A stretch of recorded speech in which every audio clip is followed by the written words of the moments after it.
Greetings, fellow detectives. Wizard Kitten 774 here, bringing you my review of the 8th mystery in the Nancy Drew series, The Haunted Carousel. As usual, my reviews are based on 5 different categories, those categories being plot, characters, setting and design, entertainment and gameplay value, and music and vibe. Each of those 5 categories is scored on a scale of 1 to 10 for a total score of 50, and then I also assign a final letter grade to my review as well. So let's get started with our review for The Haunted Carousel, starting with the plot.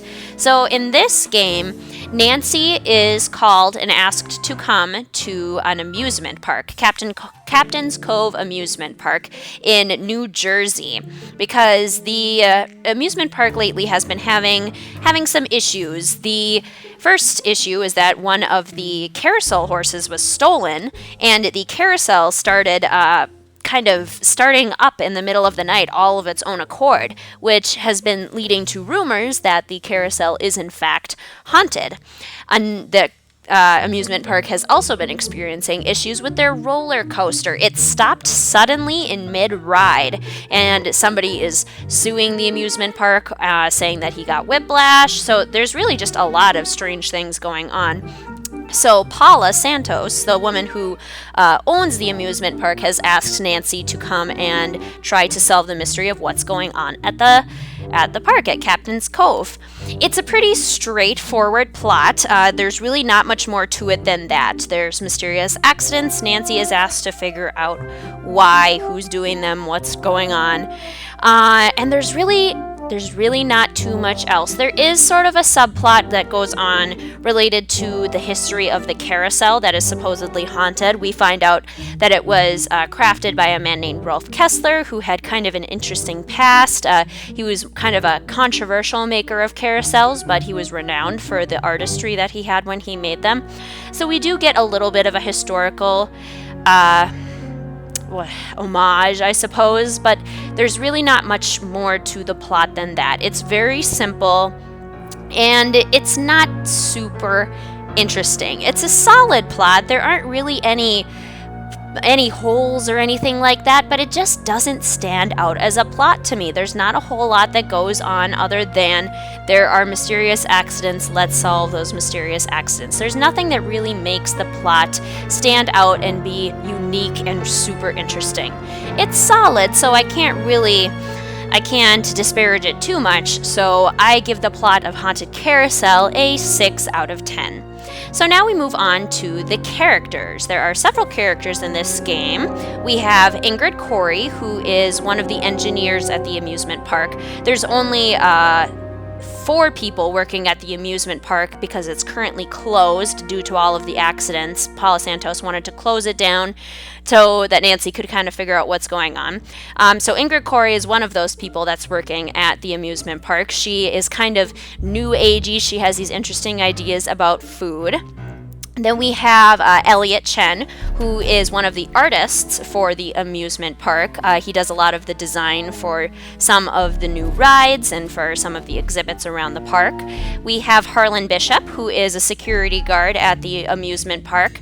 And then we have Joy Trent, who is kind of like the bookkeeper and the accountant for the park, kind of an administrator. So those are the 4 people that are working there. There's several phone friends, including Paula. And there's another phone friend that we call to talk to about the what's it called? The carousel. It's in the name of the game that we call to talk to about the carousel. So there's those characters.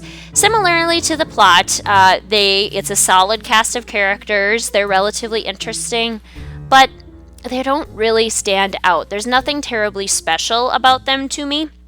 We do get a little bit of background information on some of the characters. It's nice little glimpses into their past and nice little glimpses that go deeper into their motivations and their personalities and why they behave the way that they do. But it's not ever really enough.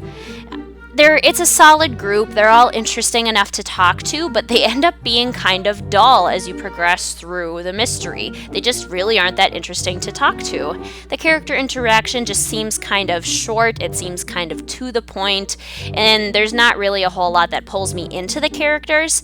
But as far as their design goes, as far as their personalities go, they're a solid group. So I give characters for the Haunted Carousel a 7 out of 10. Now going on to setting and design, which takes into consideration where the game takes place and how that setting is incorporated into the game, and how the background designs and graphics are utilized. So this game takes place in New Jersey at Captain's Cove Amusement Park. The only other place we go to besides the amusement park is a hotel that's right next to the amusement park where Nancy stays. It's a nice setting. New Jersey isn't really addressed except for the fact that Harlan Bishop, one of the characters, has pretty thick Jersey accent. That's really the only kind of link that we get to New Jersey, but that's okay. We didn't really need too much of that. They do play off of the amusement park atmosphere pretty well. We get to go to the haunted house, we get to go to the carousel itself and actually ride the carousel. We get to go to kind of a little game area where they have a bunch of games for people to play, and then we get to go to the offices of all of the characters. So Elliot Chen has an art space, Joy Trent has an office, Harlan Bishop has an office, and Ingrid Corey has kind of this big engineering building that she works at. The issue I have with the setting and design here is that they have all of these really nice little settings. They have all these nice places, but they're all in one big area, and instead of just being able to walk from one place to another like we have been able to do in all of the games up to this point, Nancy jumps from location to location on a map.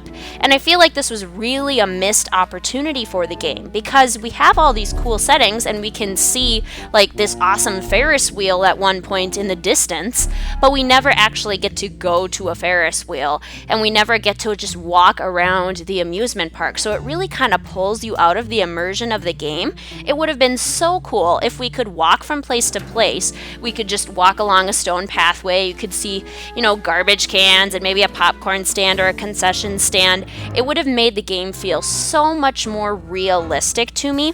So it was really kind of disappointing that they did the map in that way.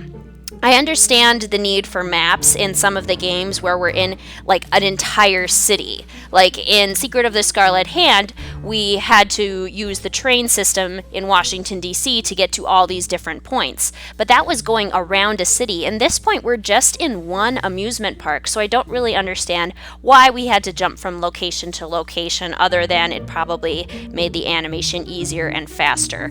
So for that reason, I have to give setting and design a 7 out of 10. Next, we move on to entertainment and gameplay value, which considers how fun the game is to play, how fun it is to replay. This is a fun game. It's solid enough. It's definitely not one of my favorites, but I think it is a good and fun game to play. The reason it's not one of my favorites is because it's pretty simple and it's pretty short. I think the first time I played this game, it only took me 3 hours to play, and that was on like a first playthrough. It's very fast and it's pretty easy. So maybe for an introduction to the series, it's really nice, or for maybe a younger player who's starting with the series, it's a good introduction because it's so simple. But for a more experienced Nancy Drew player, and especially someone who likes to replay the games, the easiness of the mystery detracts from it somewhat, because it shouldn't be that easy. It shouldn't be so easy to solve, because then it's kind of not really a mystery. In my point, I like a little bit of a challenge at least. It's still a fun game to play. They have all these, going to the locations is really cool, riding around on the carousel, discovering all these cool things about Rolf Kessler, getting to know the characters a little bit and what makes them tick. It's interesting enough and it's fun, and you can certainly replay the game many, many times, but it's not as fun to play or replay, at least for me, as other games in the series. So I give Haunted Carousel a 7 out of 10 in this category. And finally, we move on to music and vibe. I think music and vibe is probably the strongest area for the Haunted Carousel. The music it makes you definitely feel like you are at an amusement park. It's is almost circusy. It sounds like the music that plays at a carousel. They actually have band organ music that plays when you're riding the carousel. So they do a really good job of setting up the vibe.